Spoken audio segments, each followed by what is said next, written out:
भाई जेब कतरों को साइड दो, जेब काट के ले जाएगा भैया। जेब कतरों को साइड दो थोड़ा सा भाई, थोड़ा सा। आप भी जेब कतरे हो क्या? हाँ, भगवान के बाद तो वही करने आया हूँ। चलो भैया जेब कतरों को साइड दो। सामने पुलिस खड़ी है, मंदिर में मोबाइल अलाउड नहीं है भैया।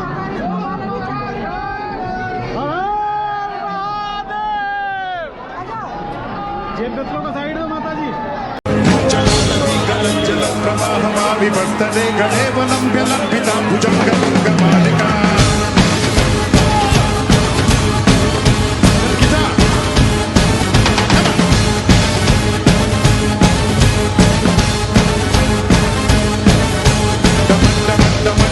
तो भाई वीआईपी दर्शन करने के लिए महादेव जी के यहाँ जा रहे हैं हम।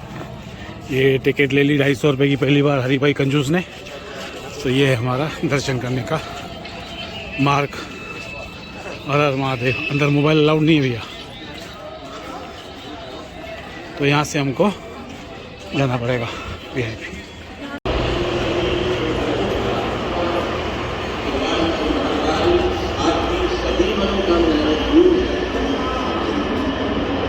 भाई बहुत सालों के बाद आया हूँ मैं यहाँ पे, और मुझे याद आ गया कि हम यहीं से दर्शन करने के लिए आते थे। अब यहाँ पे कैमरा वीडियो अलाउड नहीं है।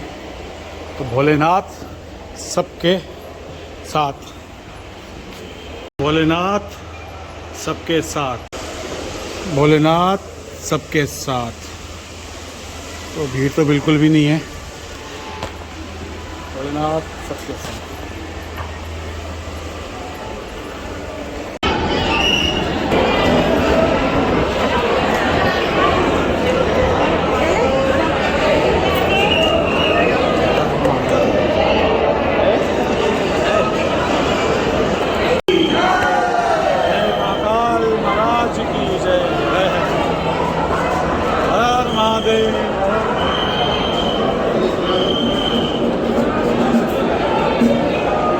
लड्डू वड्डू पसंद खिलाओ यार, इसको खिलाओ यार।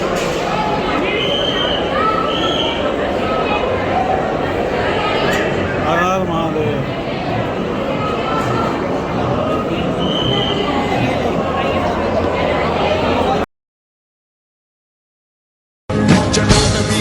जल प्रवाहमाविभस्तरे गणेवलम्ब्य लम्बिता भुजङ्गमालिका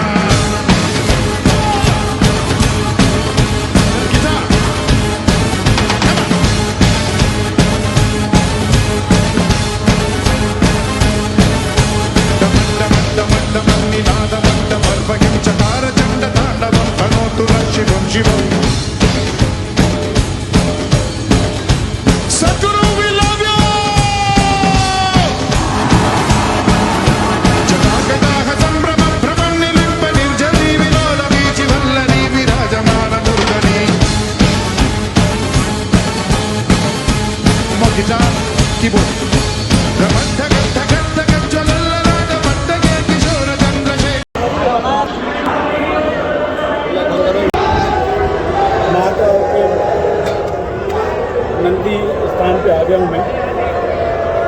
बहुत ही जुगाड़ करते हैं, पता तो है आप लोगों को जुगाड़ी में ये वजह से भीड़ है।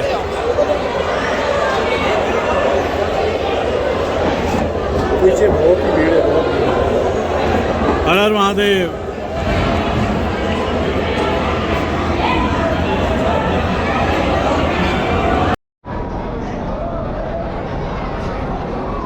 ये सब लाइन जो है ना नॉर्मल है, वीआईपी लाइन वहाँ से चल रही है उस साइड।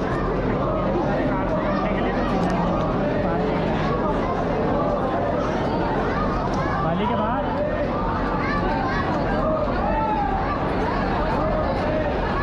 तो मेरे दर्शन तो हो गए, मुझे वापस निकलना है यहाँ से।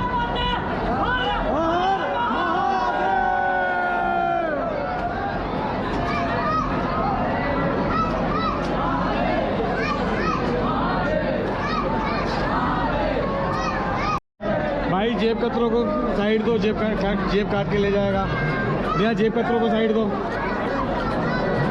थोड़ा सा भाई, थोड़ा सा। आप भी जेब कतरे हो क्या? हाँ, भगवान के बाद तो वही करने आया हूँ। चलो भैया जेब कतरों को साइड दो। सामने पुलिस खड़ी है, मंदिर में मोबाइल अलाउड नहीं है भैया।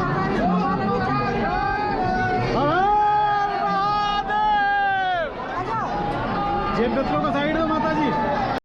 और मैं वापस आऊँगा थोड़ा पीछे करो भैया। हर हर महादेव। चलो चलो भाई जयपत्रों को साइड दो। हर हर महादेव।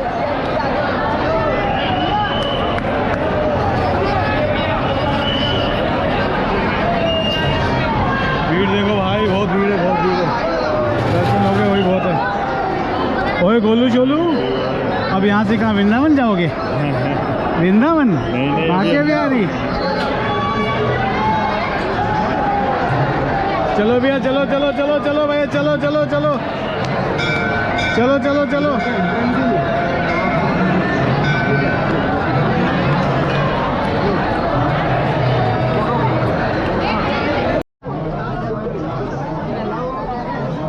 बहुत ही प्यारे दर्शन हो गए, बहुत सारा कैमरा बंद कर ले भाई। भाई। महादेव जी के मंदिर से निकलने के बाद वाइब्रेशन ही ऊपर लगे। नीचे इतनी बढ़िया वाइब्रेशन थी यहाँ की, देखो भला बोले, देखो भीड़ देखो। हर हर महादेव।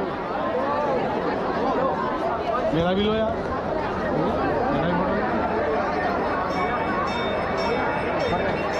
आ गया।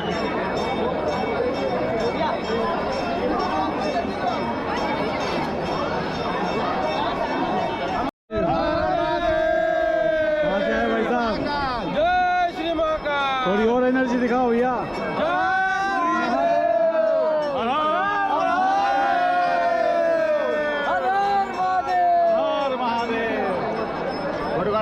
फोटोग्राफर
तो ये हमें महाराज जी मिले हैं महाकाल मंदिर में। आप यहीं रहते हैं?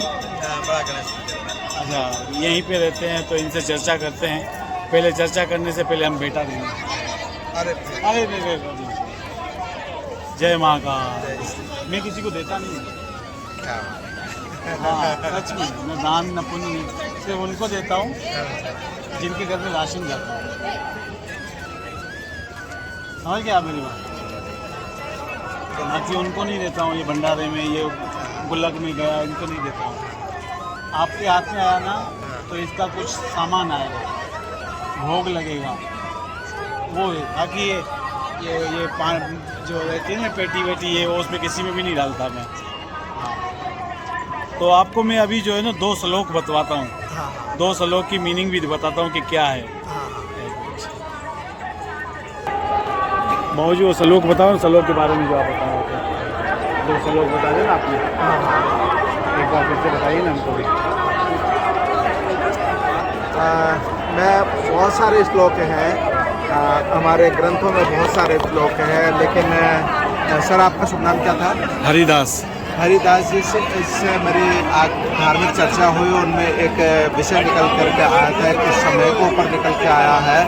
और तो सर्वप्रथम तो यह है कि यह शिव परिवित्तेषु रूपे वीर्य कुलान्वये सुख सौभाग्य सत्कार्य तस् व्याधि अनंत कह। कोई व्यक्ति अगर किसी के धन से, संपदा से, रंग से, रूप से, जाति से, उसके व्यवहार से और उसके सम्मान से अगर कोई व्यक्ति उससे ईर्ष्या करता है तो यह उसका असाध्य रोग है, उसका यह रोग ठीक नहीं होगा। दूसरा श्लोक है अत्यंत लेपः कटुता च वाणी दरिद्रता च स्वजनेषु वैरम नीच प्रसंगः कुल हीन सेवा चन्नाहनि देहे नरकस्थिता नाम। अगर इसका मतलब ये होता है कि अत्यंत लेप है, अगर बहुत व्यक्ति कोई क्रोध में है, अत्यंत लेप है, कटु वाणी बोलता, कटुता जबाणी, दरिद्रता चाहे स्वजनेषु वैरम, अपने परिजनों से, अपने मित्रों से, अपने सगे संबंधियों से बिना मतलब के बैर करता है, वह व्यक्ति भी जो है मतलब स्वर्ग का अधिकारी नहीं होता, वह नर्क का अधिकारी होता है। और वो अगर बड़ा भाई छोटे भाई का हक खाना चाहे तो वह बड़ा भाई छोटे भाई का या छोटे भाई बड़े भाई का हक खाना चाहे तो यह बहुत गलत है। वह भाई यह नहीं जानता कि उसका भी कुछ नुकसान हो रहा है, वह आज भले मुंह मीठा कर ले लेकिन उससे भी कुछ न कुछ छिन रहा है, भाई का स्नेह छिन रहा है, प्रेम छिन रहा है, समर्पण छिन रहा है। तो हमारे भाइयों से, सगे संबंधियों से कभी कोई किसी प्रकार का ना बैर रखे, ना ईर्ष्या रखे, ना हम किसी के भाई का जो उसका हक है उस हक के ऊपर हमें किसी के हक के ऊपर डाका नहीं डालना चाहिए। अगर डाका डालोगे तो ये मान के चलो कि आप भी कहीं न कहीं नुकसान में, आप बहुत घाटे के सौदागर। अगर छोटा भाई कुछ नहीं कमाया, उसने लॉस किया, और बड़े भाई ने सब कुछ कमाया पिता के होते हुए और पिता शांत हो गए, तो बड़े भाई का क्या अधिकार है? उसको वापस सबको धन में एक में ही करना चाहिए या उसको बोले मैंने कमाया है? पूर्ण परंपरा तो ये रही है कि जो पिता की संपत्ति होती है उसमें सारे भाइयों का बराबर का हक होता है, लेकिन उसमें मिलना चाहिए कि नहीं मिलना चाहिए? नहीं, उसका अधिकार पिता ने सब कुछ, पिता का ही है सब कुछ। नहीं, पिता का है तो पिता के उसमें तो सब कुछ पिता का ही अगर है तो सभी भाइयों का बराबर का हिस्सा होना चाहिए। भाई युग गया कि जब बड़े भाई का ही सब कुछ हुआ करता था, छोटे भाई का भी उसमें हक है। लेकिन जहाँ तक कर्म की बात है तो उसके लिए कर्म के लिए हमको छोटे भाई को हो या बड़ा भाई हो या कोई और भी व्यक्ति हो या किसी भी परिवार की बात हो तो उनको हमको इस बात के लिए अग्रसित करना चाहिए कि कर्म करो भाई, कर्म करोगे तो हम सब साथ में, न सिर्फ हम सब साथ में हैं बल्कि ईश्वर भी आपके साथ में रहेगा अगर कर्म करोगे तो। बड़ा कर्म नहीं करोगे तो हमारे अपने, न सिर्फ हमारे अपने, आपके बीवी बच्चे भी आपसे दूर हो जाएंगे। कर्म तो हो रहा है, सब कर रहे हैं, व्यापार सब कुछ हो रहा है, लेकिन वो बोल रहा है कि जो तेरे पास है उसमें सब कुछ होगा, जो मेरा है उसमें से कुछ नहीं दूंगा। ये गलत है, सर्वथा गलत है। ये बोल रहा हूँ बस। तो ये अब महालोक में आ गए हम।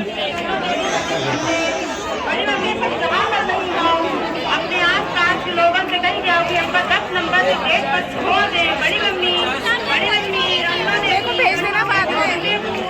बड़ी मम्मी रंगो देवी फतेहपुर हमेशा। बड़ी मम्मी रंगो देवी।